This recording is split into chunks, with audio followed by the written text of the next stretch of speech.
नमस्कार मित्रों, मैं हूं डॉक्टर हरिनिवास। चैनल का नाम है संस्कृत साहित्य एवं संस्कृति। मैंने एक वीडियो, इलेक्शन के वीडियो के संदर्भ के वीडियो बनाते समय hacking, EVM hacking question mark के साथ वीडियो बनाया था। देखिए, अभी चुनाव का पहला चरण ही पूरा हुआ है और माहौल कुछ अलग ढंग से बनने लग गया है। कुछ लोग अभी से ही इस प्रकार के आरोप करने लग गए हैं। इवन सुप्रीम कोर्ट के ऊपर भी दबाव दिया जा रहा है। सुप्रीम कोर्ट ने एक अपना निर्णय दे दिया है और सुप्रीम कोर्ट ने ये कहा है कि जो अभी तक एक ही वीवीपैट की गिनती हुआ करती थी, इसकी जगह 5 वीवीपैट की गिनती आपको करनी पड़ेगी। देखिए, ये बड़ी ही निश्चित प्रक्रिया है। जब मॉक पोल किया जाता है, मैं और पहले से उस वीडियो में भी मैंने इसकी चर्चा की थी, लेकिन यहाँ मैं आपके साथ फिर से उन सारी चीज़ों को क्लियर करता हूँ। जब मशीन सरकार के पास से एक आरओ या एआरओ के अधिकार में आती है, तो उनको पूरी तरीके से कंपनी चेक करके भेजती है।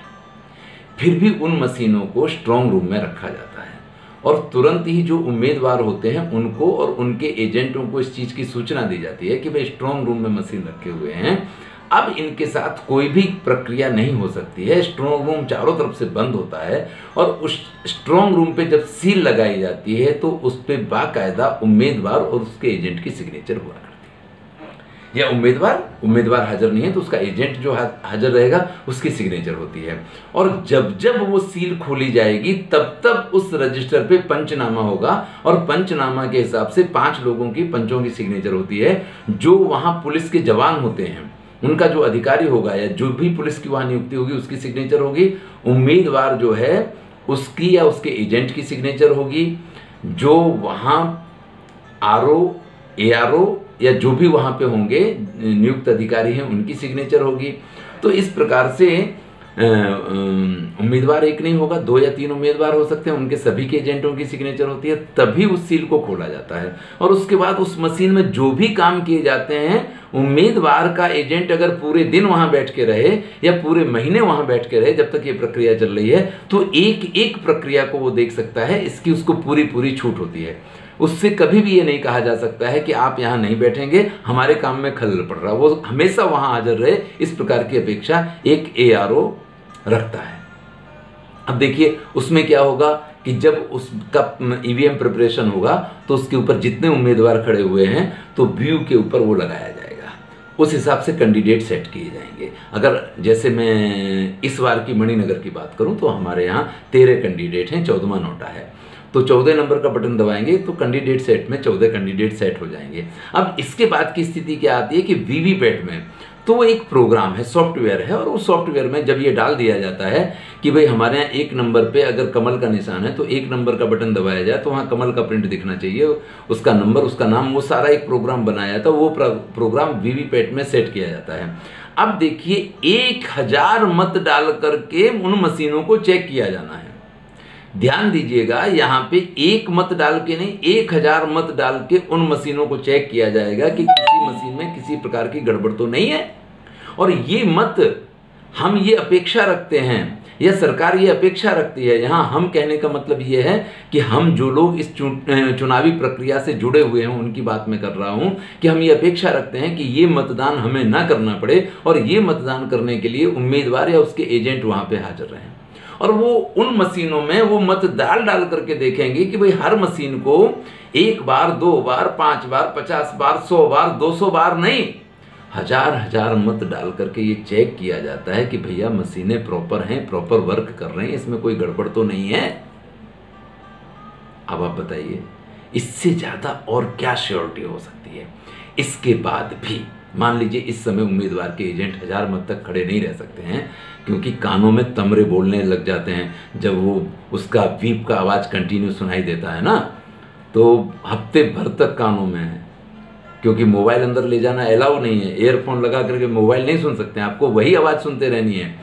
इसके बाद भी जब सारी मशीनें बूथ वाइज तैयार हो गई कि भाई इस बूथ पे ये जानी है, उस बूथ पे ये जानी है, इस नंबर के बूथ पे ये मशीन जानी है, इस प्रकार से सारी तैयारियां जब हो जाएंगी, सारी मशीन रेडी हो जाएंगी, उसके बाद फिर उम्मीदवार को बोला जाएगा कि भैया ये 250 मशीन यहाँ तैयार रखी हैं और इसमें से आप 10% कोई भी मशीन निकाल सकते हैं। देखिएगा 10% यानी 250 में से 25 मशीन वो कोई सी भी निकाल सकता है कि भाई ये सेट निकालिए, ये सेट निकालिए, ये सेट निकालिए, ये सेट निकालिए। उसको पसंद करना, उम्मीदवार को पसंद करना है, नहीं कि हमारी पसंद की होगी उसमें। और उम्मीदवार आकर के फिर उन मशीनों को बताएगा, उन सारी मशीनों को फिर से हम बाहर निकालेंगे और फिर हम उम्मीदवार से ये कहेंगे कि भैया इसमें मत डाल के देखो, और उनमें फिर मतदान करके देखा जाएगा। वो मशीनें फिर से चेक की जाएंगी।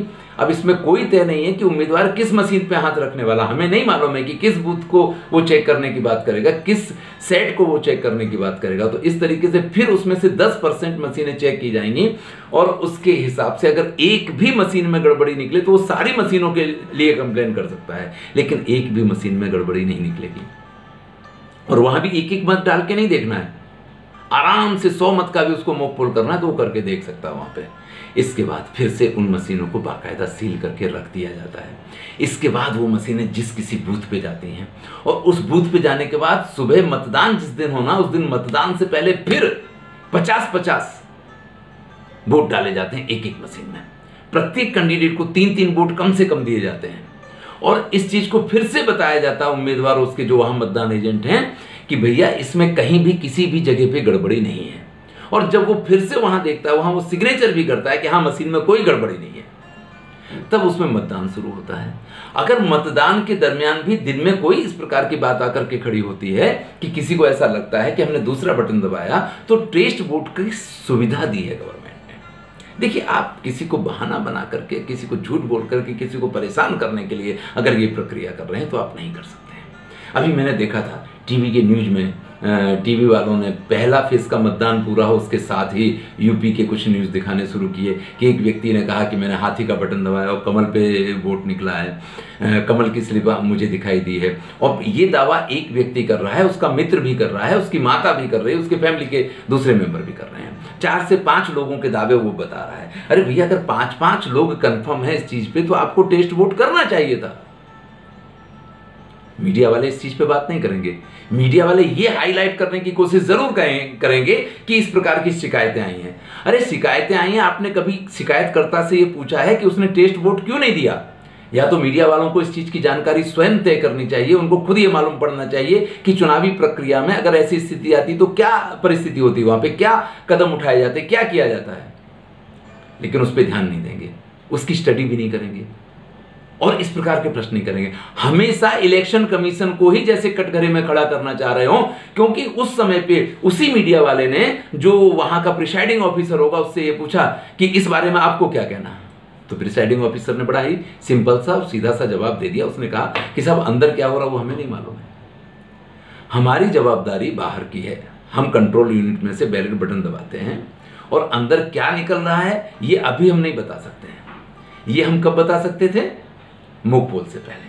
उसके बाद तो इनने कौन सा बटन दबाया, क्या इनको दिखाई दे रहा है, ये क्या कंप्लेन कर रहे हैं, वो हमें नहीं मालूम है।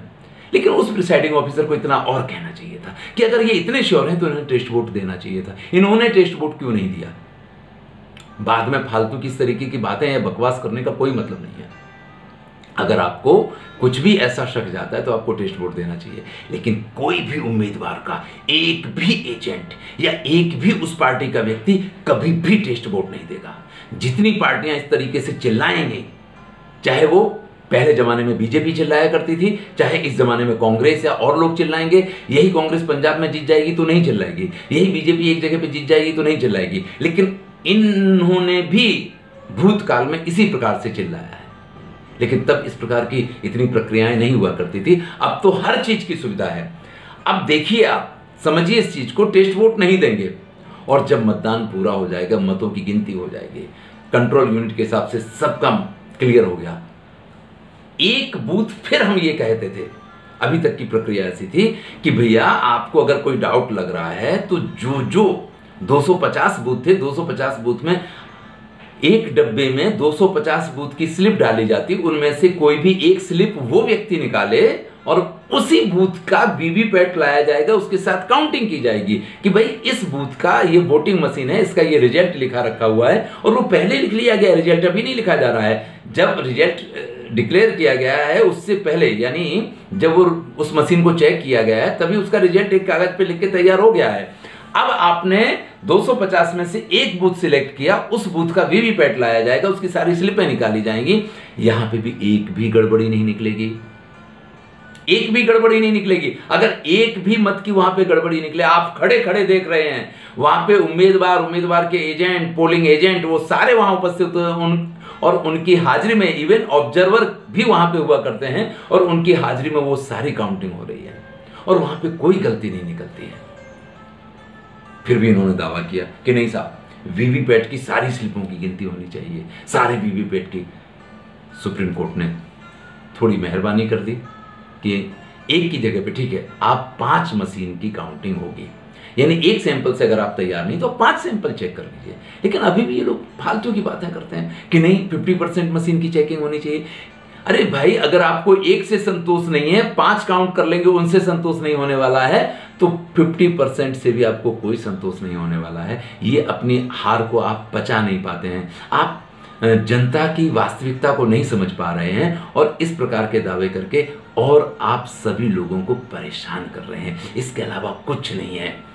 अगर मीडिया वालों से मेरी दरखास्त है, अगर उन तक ये वीडियो पहुंचता है, वो इस चीज़ को सुनते हैं, तो आपको इस संदर्भ की पूरी एजुकेशन लेनी चाहिए और आपको श्योर होना चाहिए इस मामले में कि अगर ऐसी कोई प्रक्रिया होती है तो उस समय क्या क्या प्राविधान है और जो प्रावधान है क्या उन प्रावधानों को पूरा किया गया है। अगर किसी पार्टी की किसी व्यक्ति ने यह दावा किया है या किसी भी व्यक्ति ने यह दावा किया है तो उसने टेस्ट वोट दिया है। अगर नहीं दिया है और फालतू में वो खाली बोल कर रहा है या खाली बोल रहा है, गाल बजा रहा है, तो उस चीज को मीडिया वालों को हाईलाइट नहीं करना चाहिए। उनको उसी चीज को हाईलाइट करना चाहिए जो जिसके उनके पास प्रूफ हो या जो प्रूफ वाला चीज हो। देखिए, मीडिया वाले समाचार बनाया करते, मैं ये नहीं कह रहा हूँ ये समाचार मीडिया वालों के बनाए हुए या खड़े किए हुए हैं, लेकिन हम जानते हैं कि इस प्रकार का भी वातावरण रहा है कि मीडिया वाले किसी एक व्यक्ति को खड़ा करके और अपने हिसाब के उसके समाचार बना सकते हैं। मैं ये आरोप नहीं लगा रहा हूँ, लेकिन फिर भी मैं बिल्कुल होशो-हवास में ये बात कह रहा हूँ कि इस प्रकार की भी प्रक्रियाएं की जाती हैं।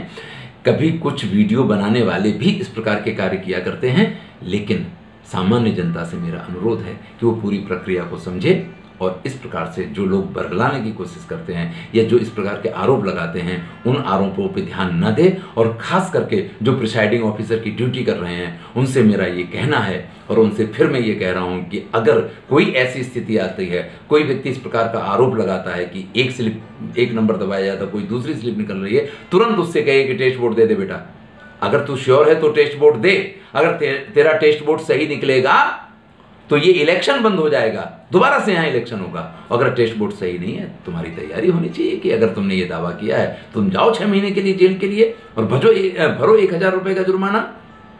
तो कभी भी मीडिया वाले अगर आपसे आकर के पूछते हैं तो उनको श्योर उतने ही विश्वास के साथ कहिए कि मेरे बूथ पे जो भी काम हुआ है बिल्कुल प्रॉपर हुआ है, उसकी पूरी जवाबदारी मेरी है। और अगर कोई व्यक्ति इस प्रकार का दावा कर रहा है तो उसका गलत दावा है, अगर उसका दावा सही होता तो उसको टेस्ट वोट देना चाहिए था। आप इतने कॉन्फिडेंस में रहिए, चुनाव की प्रक्रिया में आप कोई भी गलत काम नहीं कर रहे हैं, आप हर वो श्रेष्ठ कार्य कर रहे हैं जिसकी वजह से ये हमारा लोकतंत्र टिका हुआ है।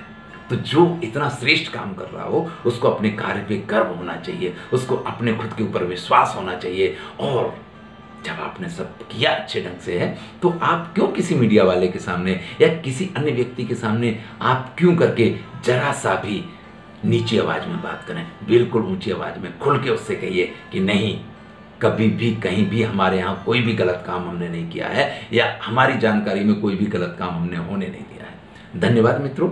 अगर कोई ऐसी परिस्थिति आए तो श्योर आपको हमारा ये वीडियो मार्गदर्शक बने, इसलिए आपके सम्मुख ये वीडियो प्रस्तुत किया है। धन्यवाद। फिर से एक बार, मैं हूँ डॉक्टर हरिनिवास और मेरे चैनल का नाम है संस्कृत साहित्य एवं संस्कृति। देखते रहिए, यहाँ पे आपके लिए बहुत कुछ है।